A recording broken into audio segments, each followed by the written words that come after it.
Hi, welcome to Moments with Marilyn. I'm your host, Marilyn Boyer, the mom of 14 homeschool kids who love the Lord and love each other. I absolutely love young moms, and it's my passion to encourage you and provide you with tips and tools to make your journey easier. Thanks for joining us today. Today's session is having a meaningful Independence Day celebration. But before we begin, let me remind you that our podcast can be found on our YouTube channel, our Facebook page, Google, Apple Podcasts, and multiple other platforms as well. So welcome to part 2 of Independence Day. If you didn't catch our podcast last week, you might want to tune in because I tell you a lot of background information about the signers, the 56 signers of the Declaration of Independence. And last week I told you what they believed about Jesus Christ. Many of them wrote that in their last will and testament, and I share some of that with you. Also, it is all available in our book, For You They Signed, which is about the 56 signers of the Declaration of Independence. So I have some more exciting information. This week we're going to share some of the sacrifices that these guys made for our freedom and things we need to teach our kids about. Independence Day has been one of my favorite holidays for years, and I've been looking for ways to make each one of our holiday celebrations reflect the true meaning of the holiday. John Adams said when writing to his wife Abigail about the vote for independence, he said the second day of July, 1776, which is when the vote actually took place, will be the most memorable epoch in the history of America. I'm apt to believe that it will be celebrated by succeeding generations as the great anniversary festival. It ought to be commemorated as the day of deliverance by solemn acts of devotion to God Almighty. It ought to be solemnized with pomp and parade, with shows, games, sports, guns, bells, bonfires, and illuminations from one end of the continent to the other, from this time forward forevermore. Now we celebrate July 4th because that's when it was announced to the public. But July 2nd was known as the Day of Deliverance to the founders. And that's the day that they thought it would be celebrated. So last time we ended with some of the things that the signers sacrificed for our freedom. We had said that when they signed their signature to the Declaration of Independence, King George had a price on their heads. He was after them. So I want to share with you some of what these guys sacrificed for our freedom. Richard Stockton of New York was taken prisoner by royalists. He was dragged from his bed at night, and he was treated with indignity in a common prison in want of basic necessities. His health was destroyed, his property was destroyed, along with his library, one of the best in the country at that time. George Reed of Delaware, he's a great story of a close escape. The British had captured Wilmington, and he was attempting to move his family safely by crossing the Delaware River by barge. But the barge ran aground.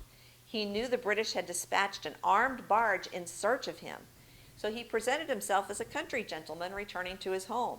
The Royal Navy actually ended up assisting him by carrying his baggage and helping his wife, mother, and children up the steep bank.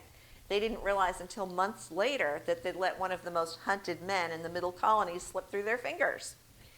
Edward Rutledge of South Carolina was taken prisoner when the British seized Charleston. At the time, he was serving as captain of an artillery battalion. He was sent to Augustine, Florida, where they held the really dangerous rebels. He was released a year later to find that his mother had also been held by the British for her goodwill to the American cause. Robert Morris of Pennsylvania had a very lucrative shipping industry. He personally gave more than $2 million. This is back in the 1700s. That is a lot of money. He personally financed Washington's crossing the Delaware and Yorktown from his own pocket. The story is told how George Washington used to rely on Robert Morris to raise funds to pay his men. Morris was walking from his home to his counting house one day when he met a wealthy Quaker friend who asked him what the news was. Robert said, "The most important news I have is that I require a certain sum, and you must let me have it. Your security is to be my note and my honor." The money from this loan was used by Washington in winning his surprise attack over the Hessians on the day after Christmas in 1776. Robert's mansion was partially destroyed by the British. He was never repaid by the country, and he ended up in debtor's prison. But he never complained about the decisions he had made. Thomas Nelson led the Virginia brigades of about 3,000 men at Yorktown. The British soldiers had taken refuge in Nelson's mansion. During the siege, he observed that while the Americans had poured their shot and shells thick and fast into every part of the town, they seemed to be carefully avoiding firing in the direction of his house.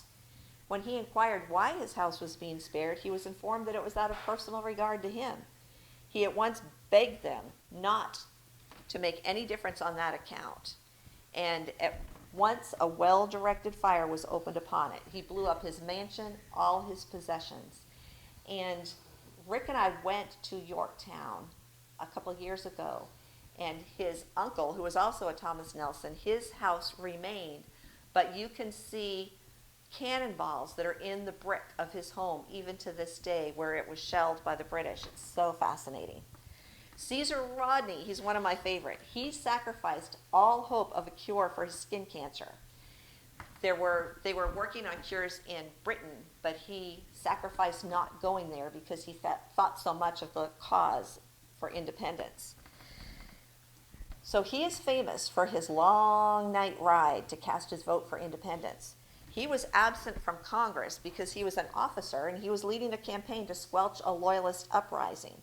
He returned from home at night feeling rather ill from his cancer when he had a message that Thomas McKean, who was also a delegate from Delaware, and Thomas McKean said, "You are needed at the State House in the morning to break the deadlock vote for independence."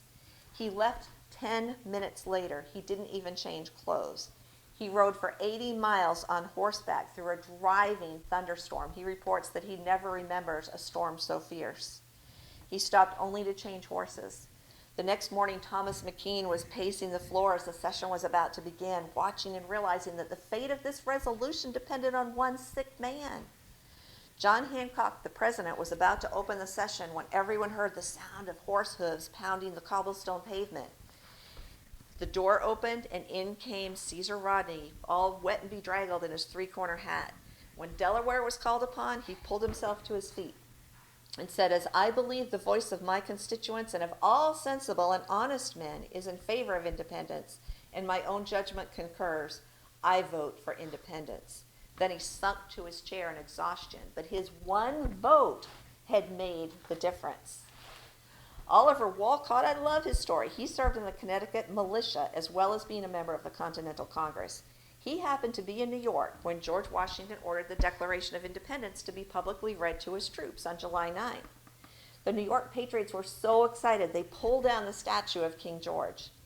So Oliver Wolcott loaded up the broken pieces of the headless statue on a wagon, and he took it home to Connecticut where he lived.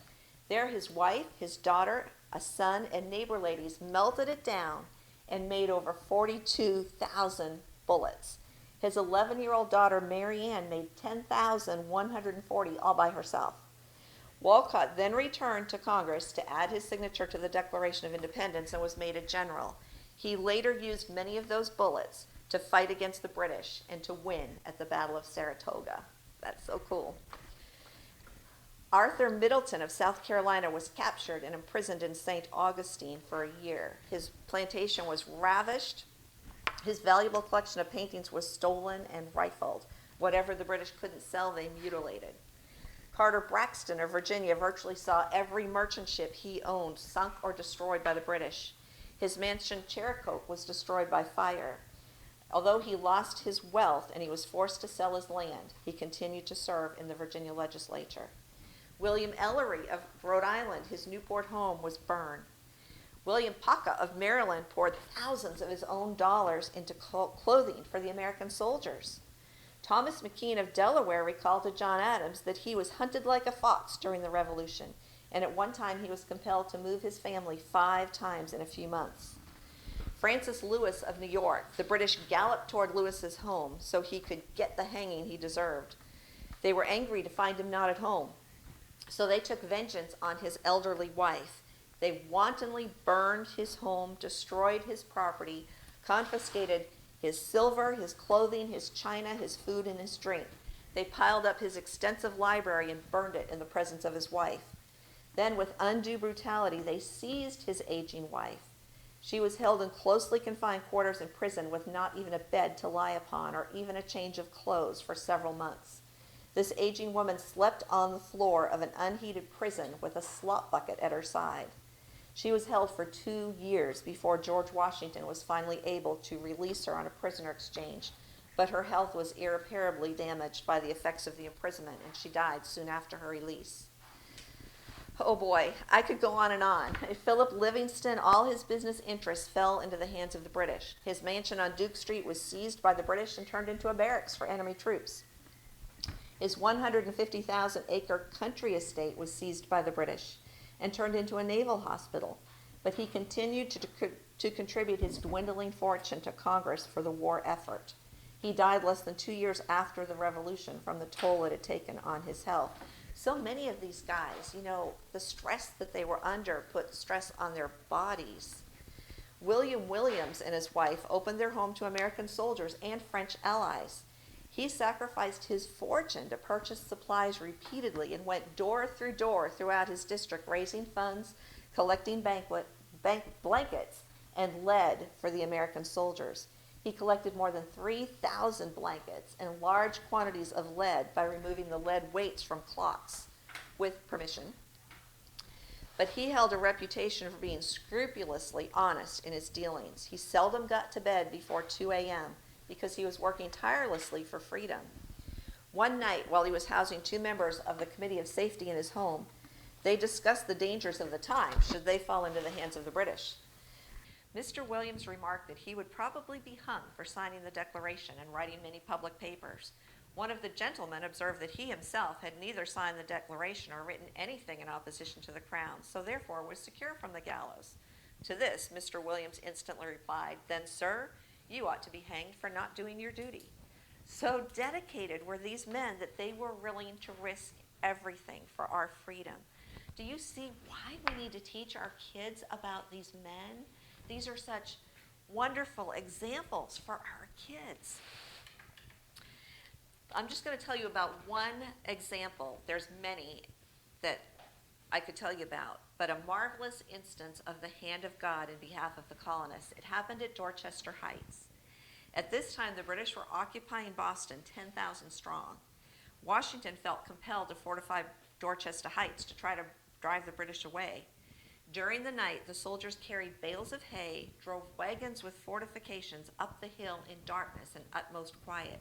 It was a hazy night, very hazy, down at the foot of the hill, that is. But once the men got to the top, it was crystal clear, so they could see to build their fortifications. In the morning, when the British general awoke, he was stunned to see the colonial army occupied the hill. He was reported to have said, "The American army got more done in one night than my men would have gotten done in 6 months." Still, he prepared his cannons on his ships to take the hill. The colonists had no cannons at this point. That night, a natural disaster occurred, just happened to be in favor of the American troops. A terrible storm blew up such as no one had ever seen. It blew the British ships into disarray. It broke their masts. In the morning, the general saw that his ships were wrecked, and he knew by the time he got things repaired, the Americans would have had time to have a real advantage. Reverend William Gordon, a local preacher, later said, "When I heard in the night how amazingly strong the winds blew, I pleased myself with the reflection that the Lord might be working delivery for us and thus prevent the diffusion of human blood. It proved to be so. Without the shedding of a single drop of blood, the British quickly withdrew their 10,000 soldiers from the city of Boston on March 17, 1776. And that victory at Dorchester Heights gave such confidence to the Americans to help them pursue. So there's so many instances where God worked in their behalf. So my handout for you guys this week is signers of the Declaration cards. And there's one for each of the 56 signers. If you wish, you can use these at your Independence Day celebration. What we do, we invite a bunch of people to our home. We have a big cookout. And then after we eat, I will give each one of our guests one of these cards. On the cards are either what a signer believed about Jesus Christ or what he sacrificed for our freedom. And I will put one of them in the hands of each one of our guests, and we'll go around and have each one read. And, we have had people say, wow, I never knew this. This is amazing. It's something that we all need to know, not just our kids. We can teach other families, too, by having a celebration for Independence Day that really puts forth the true significance of what Independence Day meant. I'll have one of my sons read the speech that Patrick Henry gave to the signers, urging them to sign the document, even if it was with the last drop of their blood. That speech is in the appendix of For You They Signed. One of our sons will read the Declaration of Independence. We do that every year. Why did we break from Great Britain? It was not in rebellion. People need to know this. Then we honor those who are attending who are veterans or current members of the armed forces. Often our younger children will put on a parade. Sometimes we use the soundtrack of Take Your Hat Off When the Flag Goes By. I think you can still get that digitally, but it was a great CD for the kids to march and parade with. Sometimes I will pass out CDs to all the kids.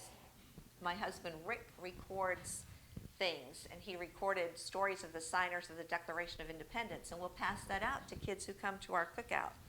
The kids dress up in patriotic costumes and carry the flag and have a parade one year, and we will give you the link to this in our show notes. I had the kids learn some of the exact words of the signers of the Declaration when they signed the Declaration of Independence, and the kids dressed up. We got wigs, we got costumes, we got glasses, and the kids dressed up like King George and John Hancock and Caesar Rodney, and the kids acted out the signing of the Declaration of Independence. It's adorable. You can look at it in the show notes, and you might want to do that with your kids. Kids learn something so much better when they actually have to act it out. And that was a very fun year that we did that. I'd love to do it again. Also, Rick will read the story of Independence Day, which I gave you in last week's show notes, the freebie for last week, the story from the holiday book. He'll read that to the kids. Then sometimes we'll do foot races, sack races. Maybe one year we had a piñata for the kids. And then we'll watch the fireworks. But that is our celebration. That's how we do it. So to be helpful to you, you can access this freebie and you can pass out the words of the signers and what they sacrificed for our freedom to your guests as well. So I hope you found that helpful. And again, it is so important that we teach our kids these truths, that we teach them to honor these men. If you get For You They Signed, it comes with a free ebook that has coloring pages for the kids so that they can color the signers of the Declaration of Independence. Hang them on your fridge or frame them so they can learn what they look like and learn to recognize them and learn to honor these men who sacrificed so that we can live in a land of freedom. It is so important. It's always been important, but we've got so many people attacking our freedom and attacking the foundations of how our country was started. So it's even more important in this day and age for you to teach your kids the truth so that they will be armed to go into the public square. And soon I hope to do another podcast where I bring a couple of my sons in and we talk about what you can do as a family to get involved in the process, to engage the culture, and to help change the culture and bring it back to its godly roots. In the meantime, I wish all of you a great Independence Day. Thanks for joining us. And remember, as always, whenever you take time teaching your kids the Word of God, you are not wasting time. The Word of God never returns void. Thanks for joining us today, and happy Independence Day.